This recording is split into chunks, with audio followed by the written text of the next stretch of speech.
At my birthday dinner, my sister stood up, smiling like she had just won the biggest prize of her life, and announced something that shattered me in front of everyone.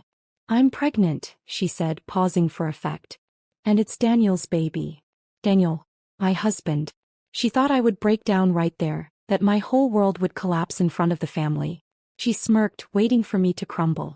But instead I raised my glass, kept my face calm, and shared a truth that no one in that room was ready to hear.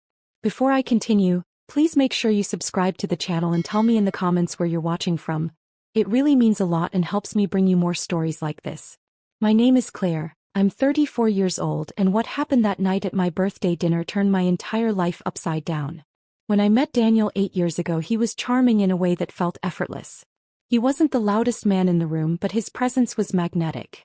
He was kind, attentive, and seemed to truly see me in a way no one else ever had. At least, that's what I believed back then. We fell in love quickly, maybe too quickly, but when you're in your 20s and think you've finally found someone who makes you feel whole, you don't stop to question if it's all real. We got married 2 years later. My younger sister Sophie was my maid of honor. She was only 24 at the time, beautiful, bold, and always the type to steal attention without even trying. Growing up, I had been the quiet one, the one who followed the rules, while Sophie was the wild spirit. But I loved her fiercely. She was my little sister. I trusted her with everything. I never thought in a million years she would betray me in the worst way possible. The signs were there, though. I can see them now, like blinking neon warnings I chose to ignore. Sophie used to come over to our house often. At first, I thought it was sweet. She was single, she liked spending time with us, and Daniel always made her feel welcome. Too welcome, maybe. There were moments when I'd catch Daniel looking at her just a little too long. Or Sophie laughing at his jokes like he was the funniest man alive.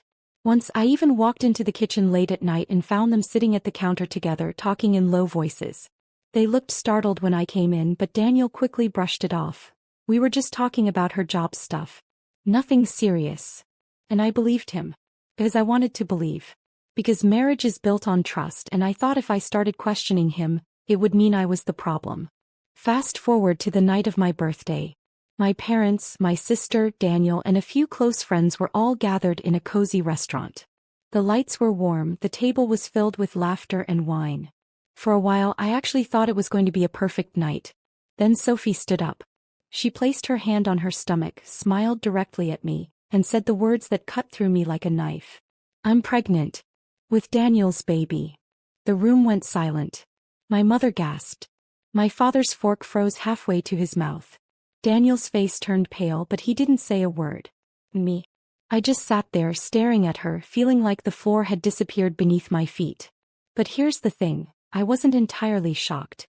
Because deep down I had already suspected something was wrong. 2 months earlier I had found messages on Daniel's phone. I hadn't been snooping. His phone buzzed one night when he was in the shower, and the preview on the screen showed Sophie's name with a heart emoji. My stomach had dropped. Against every instinct telling me not to, I unlocked it. The messages weren't just casual. They were intimate. Flirty. He called her baby. She called him daddy. There were plans to meet up when I wasn't around. Even pictures. I remember sitting on the bathroom floor that night holding his phone, feeling like my lungs couldn't draw in air. My husband. My sister. I didn't confront him right away. Said I waited. I needed to be sure. I needed to see how far they would go. Over the next weeks I watched carefully. I noticed how Sophie avoided my eyes sometimes, how Daniel grew distant, how they seemed to exchange quick glances when they thought no one was looking. I kept everything to myself. I didn't tell my parents, I didn't tell my friends. I carried that knowledge like a burning coal inside me, waiting for the right moment to drop it in their hands and watch it scorch everything they thought was safe. And then on my birthday, Sophie handed me that moment herself. She expected tears. She expected me to scream, to beg Daniel for an explanation, to crumble like a weak little wife while she stood triumphant. She thought she had won. That I smiled. I raised my glass of wine, looked her dead in the eye and said calmly, "That's interesting, Sophie. Because Daniel has been begging me not to tell anyone that you've been harassing him for months. Sending him messages. Throwing yourself at him. Isn't that right, Daniel?" The entire table turned to look at him. His face went crimson. He opened his mouth but no words came out. Sophie's smirk faltered. She hadn't expected this. Inside, my heart was racing, my hands were trembling under the table, but on the outside I was ice. Years of holding my tongue, of keeping the peace in this family, had trained me for this moment. I leaned back in my chair and continued, my voice calm but cutting. And funny enough, I saved all the messages you sent, Sophie. Every photo. Every word. Just in case this exact situation came up. Gasps echoed around the table. My mother whispered, Sophie, tell me this isn't true. Sophie's face turned white. Daniel grabbed his napkin like he wanted to disappear. I wasn't done. I looked around the table at my parents, at our friends. You all think this is some shocking revelation tonight. But the truth is, I've known for weeks. I've known about the sneaking around, the lies, the betrayal. I just wanted to see how far they'd go before one of them finally admitted it. Sophie tried to speak, but her voice cracked. She's lying. She's just jealous. Jealous. I interrupted, laughing bitterly. Of what, Sophie? That my husband couldn't keep it in his pants? That you, my little sister, decided to crawl into my marriage bed instead of finding your own man? You think that makes you powerful? Well, it makes you pathetic. The silence was deafening. That was the night everything began to unravel. The night they realized I wasn't the weak, naive sister and wife they thought I was. And that was only the beginning of my revenge. The restaurant that night felt like it had shrunk, every eye burning into us, every breath heavier than the last. Sophie sat there, her hands trembling as she tried to compose herself. Daniel didn't even try. He just stared at his plate like a guilty child waiting for punishment. I wanted to scream. I wanted to grab the wine glass and throw it at both of them. But instead I stayed calm. That was my power. Silence, control, and timing. My parents excused themselves from the table, clearly shaken. My mom whispered, "We'll talk later," and left with my dad trailing behind her. Our friends shifted uncomfortably, murmured excuses, and left too. Within 10 minutes it was just the three of us sitting there. Me, my husband, and my sister. I leaned forward, rested my elbows on the table, and looked at them. So, I said softly, do either of you want to explain yourselves? Sophie was the first to speak. Claire, you don't understand. Daniel and I. Don't. I cut her off, my voice sharp. Don't insult me with some pathetic love story. He's my husband. You're my sister. There is no explanation. Daniel finally looked up, his eyes red. Claire, I made a mistake. I didn't mean for this to happen. I still love you. The audacity of him saying those words, I still love you, made my skin crawl. You love me. I repeated, leaning back in disbelief. You cheated on me with my sister. You destroyed our marriage, our family, and you sit here telling me you love me? He reached out across the table, but I pulled my hands back. I didn't want his touch. Not anymore. Sophie looked desperate. Please, Claire. I didn't plan this. It just happened. I laughed coldly. It just happened? Like you accidentally fell into my husband's bed? Like you accidentally sent him pictures? Like you accidentally texted him that you couldn't wait until I was gone so you could finally be with him? Her eyes widened. You. Yes, I said firmly. I saw everything. Every word, every photo. Don't act shocked. Daniel buried his face in his hands. Sophie bit her lip, trying to keep her composure, but I could see the cracks forming. That night, I left the restaurant without saying another word. I walked out, my head high, while they scrambled after me, calling my name. But I didn't turn back. Not once. When I got home, I locked the bedroom door and packed a small suitcase. I didn't cry. I couldn't. My tears had dried up weeks ago when I first saw those messages. I drove to a hotel and stayed there for 2 nights. In that silence I planned. Revenge, if it is to be satisfying, cannot be rushed. It must be deliberate, calculated, and devastating. And I wasn't going to let either of them walk away from this without losing everything. The first step was the marriage. Daniel and I had a joint bank account, a mortgage, and investments together. He assumed, as most cheaters do, that I'd be too broken to act, too paralyzed by heartbreak to think clearly. He was wrong. I called my lawyer. She was a sharp woman in her 40s who had seen it all. When I told her the situation, she didn't flinch. We'll make sure you get everything you're entitled to, she said. Especially since you have evidence of his infidelity. Evidence. That was my weapon. Screenshots, photos, even location data from his phone showing him at hotels on nights he claimed to be working late. I had it all neatly stored in a private folder and I handed everything to my lawyer. Daniel didn't see it coming. When he was served with divorce papers 2 weeks later, his face turned ashen. He called me over and over, left voicemails begging me to talk to him. He even showed up at my hotel once, pounding on the door, but I refused to open it. Sophie, on the other hand, tried a different tactic. She called me crying, begging me to forgive her, saying she was confused and lonely. She even tried to blame Daniel, claiming he manipulated her, that he pursued her when she was vulnerable. I didn't buy it. She was an adult. She knew exactly what she was doing. But here's the thing, Sophie had her own secrets. And I knew them. Growing up, Sophie was always the reckless one. She racked up credit card debt in her 20s, borrowed money from my parents she never paid back, and even had a couple of small run-ins with the law that my parents quietly covered up. She lived in a fragile glass house and I was holding a hammer. So I started slow. I met with my parents privately and told them everything. I showed them the messages. I showed them the photos. My mom sobbed. My dad's face turned red with anger. How could she do this to her own sister? He said, pacing the living room. It broke their hearts, but it also changed everything.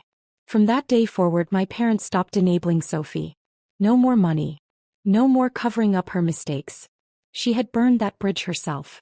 Next, I turned to Daniel. Our divorce proceedings got messy quickly. He fought hard, thinking he could charm the judge or manipulate the system. But he underestimated how much evidence I had. My lawyer shredded his arguments piece by piece, and soon it became clear he would lose nearly everything. Our house, half of his savings, and most importantly, his reputation. When I walked into the courtroom, I held my head high. When he walked out, he looked like a man who had lost a war. But revenge isn't just about legal battles. It's about making them feel the betrayal, the humiliation, the emptiness they inflicted on you. So I waited for the perfect moment. And it came. Sophie announced her pregnancy publicly a month later, posting a glowing picture of herself with Daniel on social media, captioned, "So excited to welcome our little miracle into the world." I didn't comment. I didn't message her. I just waited. Because I knew something she didn't. Daniel had a secret of his own. One he hadn't told Sophie. One I had discovered by accident. When I had gone through his phone weeks earlier, I had also found medical documents, test results he had been hiding. Daniel had been diagnosed with infertility issues years ago. According to those results, his chances of fathering a child were less than 1%. So if Sophie was pregnant, the odds it was Daniel's baby were almost non-existent. I let that truth sit inside me, a slow-burning fuse, until the time was right to light it. By the time the next year rolled around, life had found a rhythm I never thought possible. Mornings no longer started with anxiety. They started with quiet reflection. I had built boundaries so clear that no one could overstep without permission. And at the same time, I had left space for those who genuinely cared to enter freely. David and I had moved from cautious friendship into a deeper connection, though never rushed, never forced. We cooked together, walked in the park, and shared stories that were previously too heavy to tell anyone. There was grief, yes, still lingering like shadows that refused to vanish entirely, but also humor, delight, and small victories. One evening he made garlic pasta with parsley and lemon. The smell hit me with a wave of memory, of past sadness and what had been lost. I cried quietly and he simply handed me a napkin, patient and steady. That was enough. That moment was healing, unspoken but complete. Sophie's transformation was gradual yet steady. Therapy reshaped her perspective, teaching her to care about Leo's growth rather than appearances or social competition. She called before Leo's school recital and asked if the playlist I liked would be acceptable. Her attention to detail was now about nurturing, not about impressing anyone. "I slipped again," she said once quietly, acknowledging mistakes without shame. I reassured her gently. "None of us are perfect. The effort matters more than the flawless performance." Work became a sanctuary of competence and confidence. I pitched campaigns with clarity and dignity, not needing to prove anything to anyone but myself. My team respected the calm authority I carried, and we won a major national brand account. The victory wasn't triumph over others. It was proof that living authentically had rewards beyond the superficial. I hired an assistant and gave her advice I wished I'd received at 22. Respect your calm, honor your talent, and never let anyone plunder your time. When my 31st birthday arrived, The dinner was intimate but full of meaning. The restaurant had exposed brick walls, a hint of warmth and permanence. Megan brought a cake with strawberries that tasted like summer even in March. The candles were clumped together, too many for modesty, just enough for truth. David clinked his glass. To Claire, he said. To the year that tested her and the life she chose instead. To the secrets she kept until they mattered. To cake before catastrophe. I raised my wine. To the truth, I said. To courage, to the strength to set it gently or drop it like thunder. To choosing yourself even when the heart is breaking. To all of you, thank you. We laughed, shared stories, and no one collapsed. There was no drama, no chaos. Only quiet celebration of survival and choice. Weeks later, Sophie asked for my presence as she told Mom the full truth about Leo's father. I accompanied her but did not speak.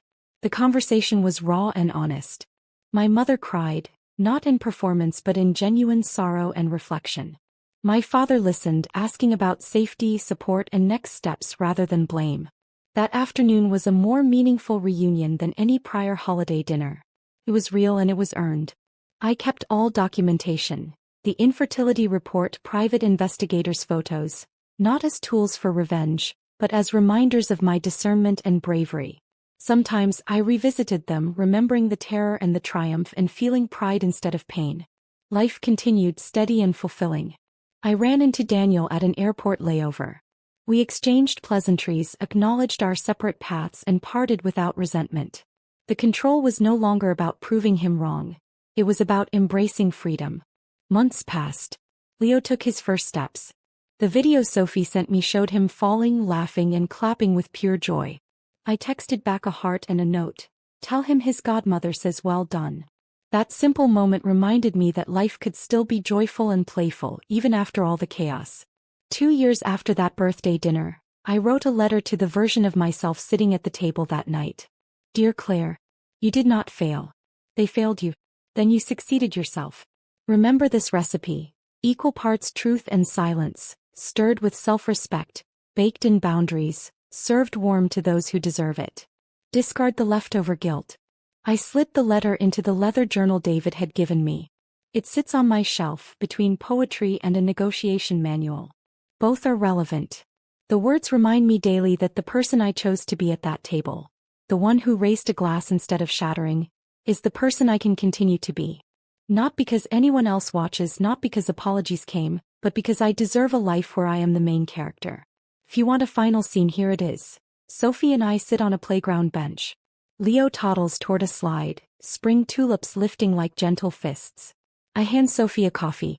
She sips without thanks. She said what mattered months ago. You remember your 30th? She asks, wincing. I remember my cake, I reply. He laughs, relieved. I'm sorry, she repeats, not as penance but as punctuation. I know, I say. Me too. We watch Leo climb with determination that feels familiar, like resilience mirrored in miniature. Do you think sharing the truth that day saved me? She asks.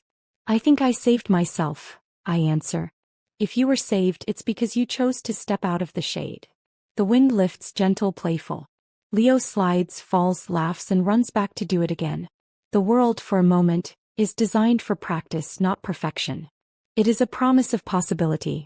At that birthday dinner, my sister announced she was pregnant with my husband's child, expecting me to break. Instead, I raised my glass and spoke a truth that shattered their fantasy, exposed lies, and preserved my dignity. I walked out not diminished, not defeated, not less.